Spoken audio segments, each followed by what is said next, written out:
Hello, Blizzard fans! This is Falcon Paladin coming to you with yet another daily Blizzard upload. This is a game between EleMenTfiNi and StorM on Bridgehead, the latter edition. This is a Legacy of the Void replay, and this is a really weird map. I will explain in just a minute, and it's PvZ, so I'm really excited. Alright, bringing up the names. It is a best of 17, apparently. I have no idea. Did I just do that? And it's gone now. That was weird. Why is that gone? I don't know. I need to figure this observer interface out just a little bit better. Okay, on the right side of Bridgehead, the latter edition, we have the red Zerg player, EleMenTfiNi. And on the left side of Bridgehead, the latter edition, we have the blue Protoss player, StorM, who I think he said die in a fire or die in a hole or something. Started out being very angry. Element is trying to be nice, trying to be a therapist, saying, need to talk? Is there something you need from me, my friend? Going for that early hatch is EleMenTfiNi. The reason I don't like this map very much is just because the distance is involved between your main base and your natural. Look at this. Here's the main base, and then you go, there's a natural you can take, I guess, or you can go like this, all the way down here. It just feels like a long distance. Maybe it's not as long as I'm thinking. And tell me I'm crazy in the comments if I am, but regardless, a probe is scouting, checking things out, making sure nothing too crazy is going on. No crazy 6 pool, which is something that our friend is probably happy about. Yeah, it's a best of 17, man. I don't know what to tell you. So there's your gateway popping on up, nothing too crazy. There's the spawning pool as well before the gas. I do like to get the gas before the spawning pool just because that timing works out where you get the speed about the same time you get the lings. Element says, Bud, do you want to talk? Kind of taunting the guy a little bit. I'm not sure how I feel about this, but it is okay. Smacking that drone with his proboscis is that, oh man, messed it up. Smacking that probe with his proboscis is the drone. I think probes have proboscises too, probosci. I'm not sure how this works. There goes the cybernetics core. We do have the single gas.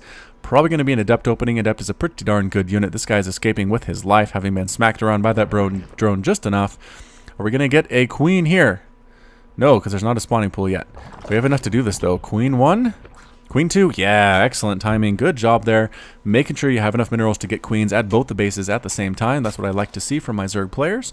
And what is this? An adept. Yes, immediate adept. Warp gate being researched as well. There's not really a forward pylon though. So this is interesting. The probe had the ability to kind of stick over here and throw down a forward pylon, went all the way home. Instead, taking another base as well is StorM. So we'll have to see what the plan is. We don't actually have another gateway. This is kind of surprising. Usually we will see Protoss players get 2 or 3 gateways if they're going to open adepts. If it's going to be aggressive, I suppose. But in this situation here where it looks like it's going to be mostly defensive, maybe just that one gateway into expand is going to be enough. There's a robo facility. Yeah, we're not going mass adepts whatsoever. Instead, we are rushing towards something. Is it disruptors? Is going to be the question. It very well could be.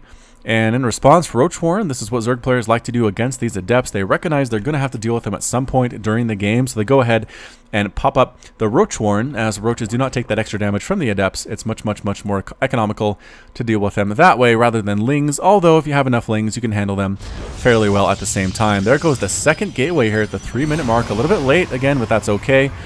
Robo facility just about to finish. Mothership core patrolling around, just making sure nothing crazy is happening. No lings managed to get in. But I think this is really the only door you have to worry about. Unless these... Yeah, you can take down these rocks, but that takes a while. Especially with lings. So I don't think you have to worry about it too much as Protoss. Maybe throw a pylon here just to make sure roaches don't come in here and ruin your day. But nothing really too much to worry about here in the early stages of the game. Both players just kind of probing up, droning up. 27 to 27 harvesters. Both players are pretty much on equal footing. An observer on the way. From that, 2 observers actually from that robo facility. So interesting play. Really worried about cloaked or burrowed something is StorM. Another gateway coming up and 2 pylons. So we have 2 adepts here for defense. Lings coming through here are kind of funneled through an area of doom where the adepts can kind of snipe them down one by one, which is nice for the Protoss player. But here comes a roachling push that looks pretty strong. These are fast lings. These roaches do not have any upgrades whatsoever. We don't actually even have a lair, so they're not going to be fast. But here comes the observer. Going to check things out. I'm going to see what? Going to see the Roach Warren. Going to see the worker count. Going to see there's not a lair. But I don't think there's anything really to tell him what's coming. So here comes some lings. Like I said, coming in here alone is probably a bad idea. But Immortal being researched or being built. One single Immortal. And here we come. We're going to try to make this work. This poor probe comes out, scouts what's going on, and ends up dead for its trouble. Kaboosh. The Adepts come out with the support of the Mothership Core, and what are we doing? Warping in a lot more Adepts to deal with this. Pretty smart plan by StorM, but here come the Roaches. They don't care about your Adepts. Going to try to get a surround on those guys. Nope. Can't quite do it. Pretty darn good positioning here by StorM. None of these Lings can really attack more than just one of these units, but we get through the hole. The Roaches are through. The Lings are through. And we're going to what? What's the answer going to be here? Not really attacking much of anything at this point. We're just going to run straight to the natural. Interestingly enough, going to try to snipe down a couple of these Adepts with these Roaches. They are dying, though. The Immortals still do a lot of damage to armored units, sniping down workers left and right. Going to try to take care of this Nexus. This is a lot of Lings to kill this Nexus. Are we going to be able to get it? The army isn't quite interested in stopping it quite yet. There they are. They're getting Lings one by one here, and it's going to be super close, down to 94, 24, bam! Gets the Nexus, ends up exploded. We're now a single one-base Protoss player, super oversaturated on this main base. 2 bases up for the Zerg player, a couple spines in case there's a crazy counterattack on the way, but I think Element has to be very happy about that attack. The poor probes are trying to go back and long-distance mine, but that maybe not is the best decision. I don't know. Is there enough money to make a enough money to make a Nexus? Not sure why we're not building one, but maybe we're just mad. Maybe just want to push out and get the kill. We do have Immortals. We do have Adepts. Pretty good composition against Ling Roach. We have a couple Spine Crawlers on the way for Element, and there comes the Lair. What are we doing with it? Pretty much Roaches. We're getting Glial Reconstitution. I don't think we are. The Observer here scouting everything that is going on. Where's that other Observer? There's a second Observer on the map somewhere. Units, Observer 1 and Observer 2, just with the army. Okay, so that's pretty smart. Just in case some weird burrowed roach shenanigans are happening. You don't want that to happen to you. Glial Reconstitution now being researched, and here comes a Hydra Den as well. That's pretty good. Element spending his money fairly well at the same time, down to under 100 minerals, about 300 gas. StorM doing the same thing. Has replanted that Nexus, about time there, but here we come with Adepts and Immortals. More Adepts coming across the map, pretty much stuck on this composition. I don't see anything else in the works for StorM. Hydra is going to do pretty well here, although Adepts do that extra damage to light units, which is what Hydras are. So I'm not sure if you really want too many of those. There's a couple on the way, and the speed just about to finish, and here we come. This Observer is just placed so perfectly by StorM. Sees exactly what he's up against. These Spine Crawlers, these Roaches, these Lings. So I don't know if you want to push into that or not. The Immortals, if they can stay alive, will pretty much wreck the Spine Crawlers and the Roaches, which is nice. But here comes the attack. It has made itself known by killing those Lings. Going to try to get in good position, trying to get a bit of a concave with these Roaches and these Hydras is Element. But here we come. Are we going to move up or not? The rocks get destroyed, opening up this gate just a little bit. And here we come. Are we committing? No. We're backing out. We're doing the dance. Back and forth at this point. There we go. The force fields are up, catching a few Roaches inside the concave of death. They get destroyed. Excellent force field placement. This Spine Crawler gets focused down. Doesn't quite get killed. The second volley does manage to get it, though. So that's okay. These drones got pulled off the line, I think, by accident. They're not really helping out too much. Ooh, Observer dies. Overseer comes in and take care of that. Almost by accident, I think. So now we're in a blind spot for StorM. You don't know what's at the top of this ramp now. I mean, I guess you know it's Hydras and Roaches and things, but ooh, Lurker Den. It's going to finish. It's going to finish. It's going to be super close, but here we come. Left side, right side, Roaches, Lings, Hydras. The range on the Hydras is pretty good, but man, 3 Immortals sniping down that Spine Crawler as fast as it can. Adepts dying to the Roaches, though. Going to back up just a little bit.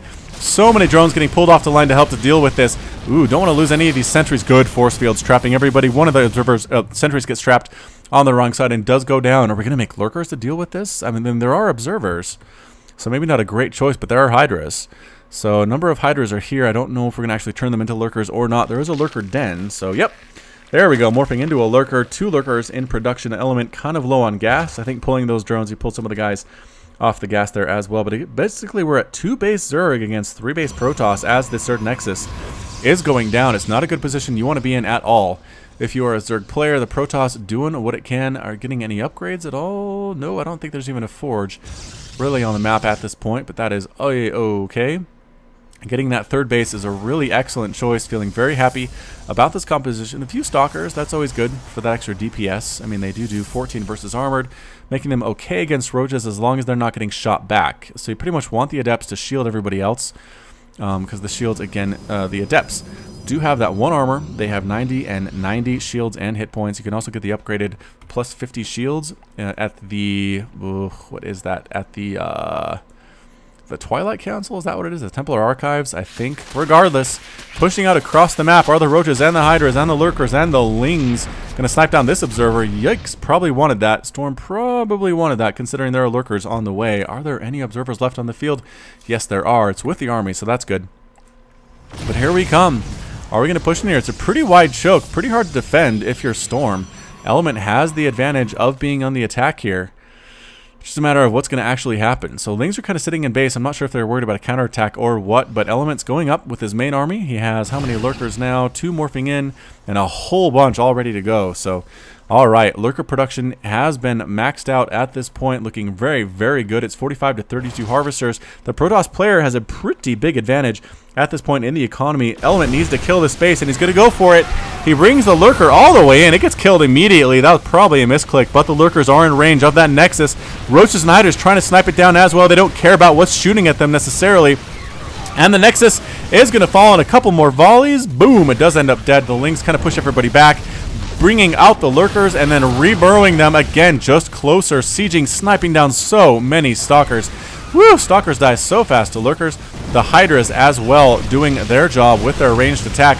Roaches and Hydras kind of trapping this guy in the corner. I mean, this is a good position, a good zoning from these Lurkers. Reinforcing units instantly dying as they try to join the rest of their friends. Trying to come up from this bottom side. Is the Observer available? Did it die?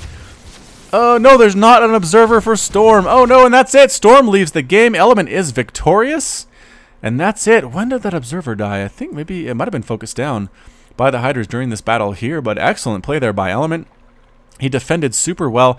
I'm always so worried to pull my drones off the line, but apparently doing that, if you can stay alive, can really pay off in the long run. So excellent, excellent play on that hold. Getting the Lurkers out here at the 10-minute mark as well, marching right up, getting perfect zones to take down to this third base, to take out this ramp, prevent any reinforcements from coming down, and that's it. So pretty fantastic game. Thanks for sending that in, Element. I really do appreciate it. You should check out his videos. He does daily sodium intake, where he basically talks about, or basically highlights players that get really mad, really salty in their replays in their games. And so he'll kind of highlight them to maybe shame them a little bit, maybe prevent more of that in the future from that player. But either way, it's pretty cool. I think I'll link to it here at the end of this video. So click on that card here at the top right, and check out Element's best daily sodium intake. Anyway, this has been Falcon Paladin with your another daily Blizzard upload. Thank you so much for watching. Hit that like button, hit that subscribe if you like what you heard and what you saw today. You can visit me on Twitch, Twitter, and Facebook, all /Falcon Paladin. And until next time, as always, thank you so much for watching, and you take care of yourself.